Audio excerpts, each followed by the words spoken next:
কত সুন্দর জায়গা। এই যে এতক্ষণ আমরা এই জুম করে আড্ডা দিলাম, অনেক সময় ধরে বৃষ্টি হইলো, প্রকৃতি এত সুন্দর, একদিকে রোদ একদিকে বৃষ্টি, আর এর মধ্যে আমরা এই জুম ঘরের মধ্যে ছিলাম। এই যে সাথে হচ্ছে দুই পাশে ধান গাছ। এই যে দেখেন কত সুন্দর সুন্দর ধান হয়েছে। যে আমাদের লোকজন এখনো ভিতরে বসা আছে, বের হচ্ছে না, ওদের নাকি যাইতে মন চাইতেছে না।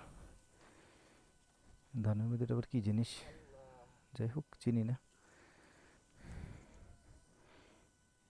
এ হচ্ছে অবস্থা।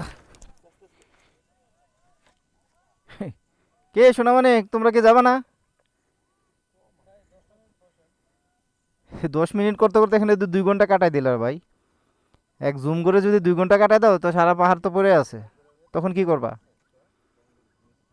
মারণ ভাই, এক জুম করে যদি 2 ঘন্টা কাটাই দেন, এত পাহাড় এত জুম কর তো আরো ঘুরতে হবে না, আলীকদম যেতে হবে না?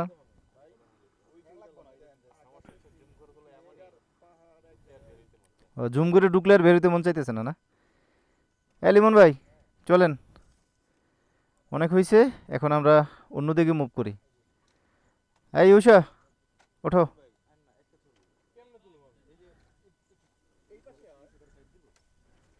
এই যে পোলাবেন একের পর এক ক্লিক করতেছে, বের হচ্ছে না কেউ। আহা রে।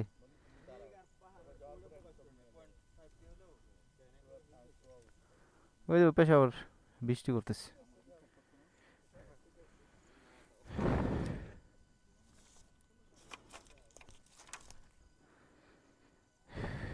এই যে দেখেন কত সুন্দর ভিউ। ওই যে বৃষ্টি হচ্ছে এখানে, এদিকে আবার রোদ। মানে পাহাড়ের ওয়েদারটা হচ্ছে এই, এক জায়গায় বৃষ্টি এক জায়গায় রোদ, এই মেঘ উঠতেছে, মানে সব ধরনের ফিল একসাথে পাওয়া যায়।